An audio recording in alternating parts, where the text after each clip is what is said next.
Bueno, en primer lugar, agradezco enormemente la invitación a participar en este seminario, que me parece muy importante en términos de los temas que se están planteando y lo que se está discutiendo. Siempre es un gusto venir al CIDE.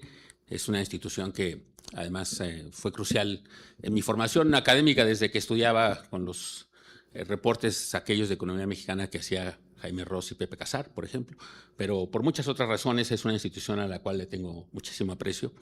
Y es un gusto entonces estar aquí con ustedes, además en compañía de un panel tan distinguido.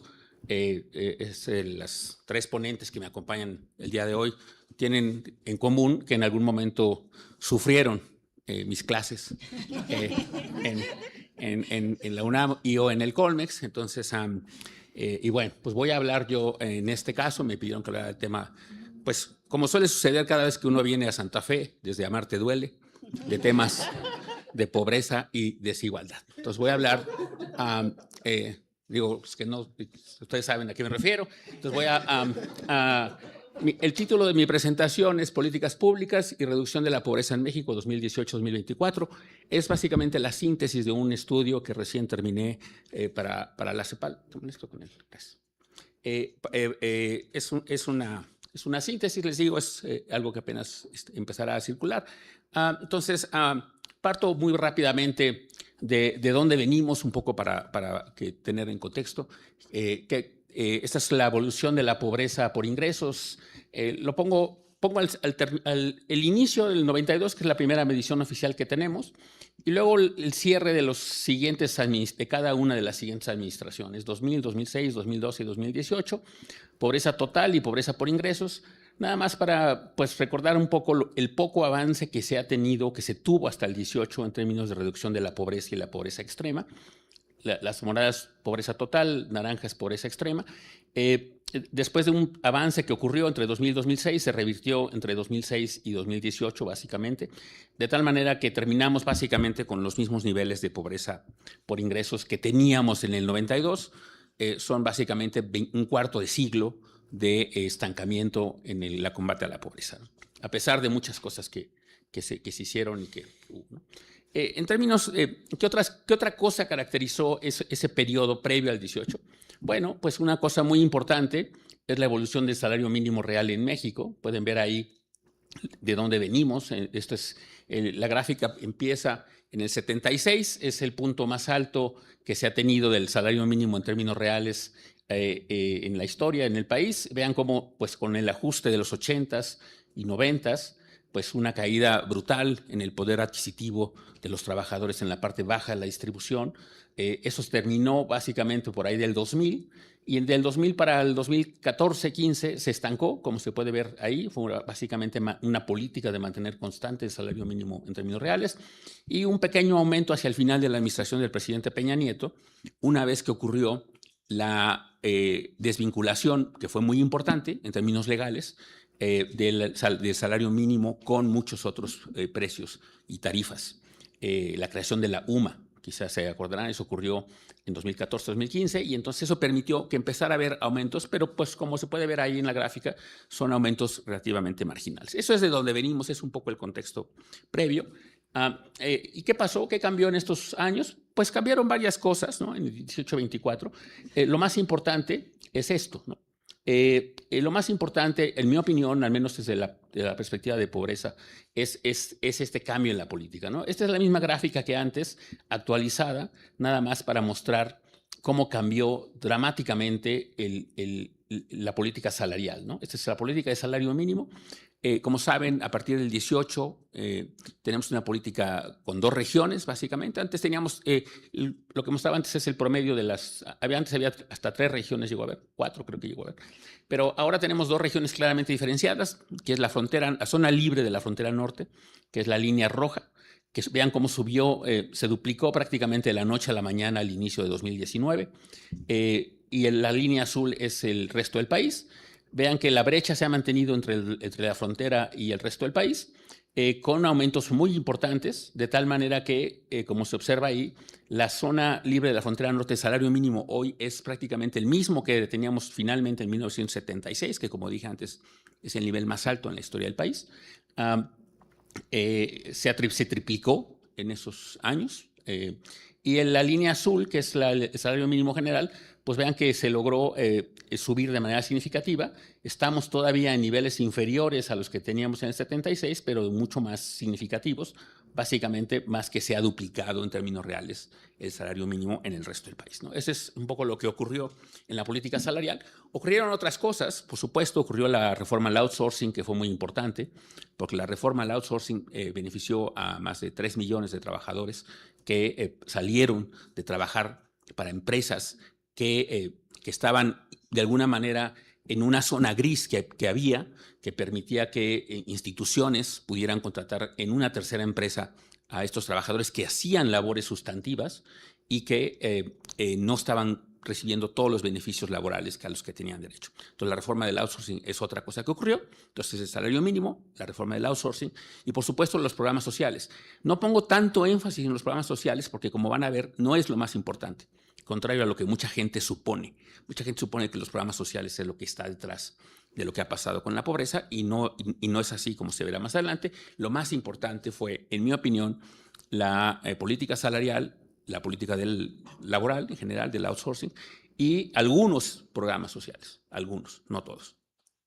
Entonces, ¿qué efectos tuvo estos cambios en los ingresos de los trabajadores? Bueno, lo primero es ver, por ejemplo, este es el salario promedio diario de cotización al IMSS.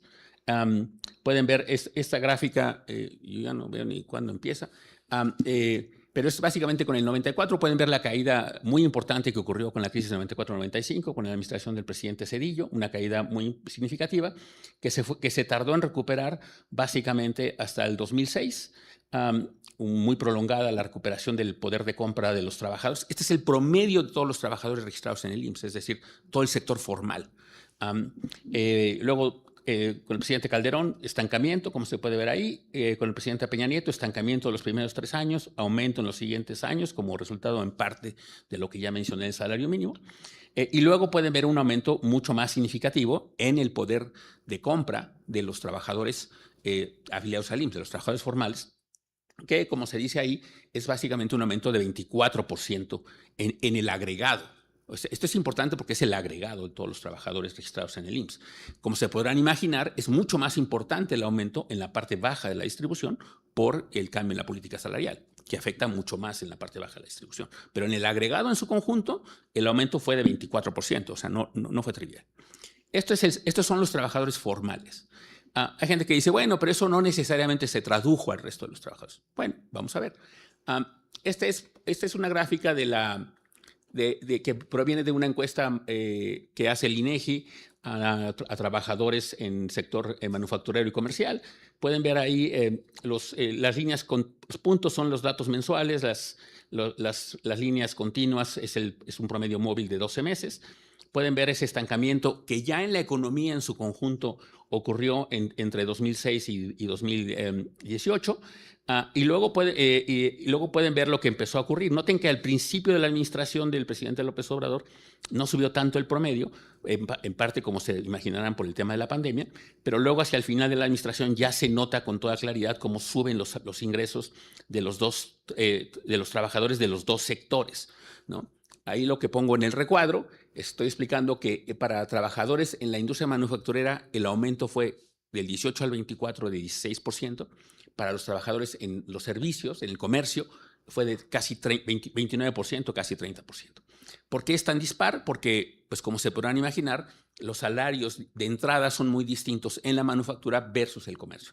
En la manufactura predominan trabajos con ingresos relativamente más altos, por encima del salario mínimo. Hay sectores industriales con salarios incluso muy por encima del salario mínimo. Entonces el aumento no es tan dramático. En el sector comercial pues, predomina mucho más trabajo menos calificado, de menores ingresos, y por eso el aumento es mucho más dramático. Esa encuesta, por cierto, nada más un poco para que la gente sepa, proviene de una encuesta que se hace a todo tipo de empresas, formales e informales.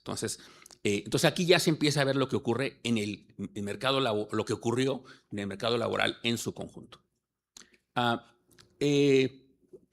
todavía una de las últimas cosas que publicó el Coneval fue esta gráfica que muestra de nuevo lo que pasó con la ENOE, ¿no? Las medidas que hacía el Coneval cuando todavía existía, nada más para mostrar que el aumento que se vio en estas otras gráficas también lo reflejaba otra encuesta, que es la ENOE, ¿no? Recuerden, un poco nada más para decirles, lo que están viendo no es un artefacto de las encuestas. O sea, son muchas encuestas las que a su vez revelan, encuestas y datos administrativos los que están mostrando estos resultados en ingresos, ¿no? Resultado final, y esto ya es con la ENIG de 2020 hasta 2024, ¿qué ocurrió entre 18 y 24? Ya en los ingresos totales, ¿no?, de los hogares per cápita. Entonces se puede ver aquí, ¿no?, las primeras dos barritas son el total de los miembros de los encuestados en la ENIG, y luego está dividido por deciles. Las líneas azules son los ingresos totales, las líneas amarillas excluyen a las transferencias. Un poco para mostrar que el efecto, lo que les decía antes, el efecto no es tanto de las transferencias, ¿no? Pueden ver que aún si quitamos las transferencias, se mantiene la tendencia general, que es a que en la parte baja de la distribución del ingreso creció bastante más el ingreso per cápita de los hogares. Y fue cayendo básicamente hacia la parte final de la distribución, es decir, en la parte de los ingresos más elevados. Y los montos, pues que se pueden ver ahí, pues son montos muy importantes que fluctúan en los rangos que se vieron en las otras gráficas, en las gráficas salariales. Lo que reportaba ingresos salariales, esto ya son los ingresos totales, ¿no? Eso es para insistir en el hecho que muy pocas veces, que no todo el mundo comprende, que es el hecho de que el grueso de los ingresos de los hogares, a pesar de todo, sigue siendo ingreso laboral. Entonces, lo que pasa con los ingresos laborales se ve reflejado en el ingreso de los hogares predominantemente. Las transferencias ayudan, pero siguen siendo un componente minoritario de eso, muy minoritario. ¿Qué efectos hubo en pobreza? ¿No? Ya pasamos a eso. Bueno, esta es una gráfica que quizá todo el mundo ha visto. Es lo que pasó con la pobreza por ingresos desde el 92 hasta 2018 y luego lo que pasó en los últimos 6 años. Pueden ver un pequeño aumento entre 18 y 20, resultado, como se podrán imaginar, de la pandemia, y luego un ajuste a la baja.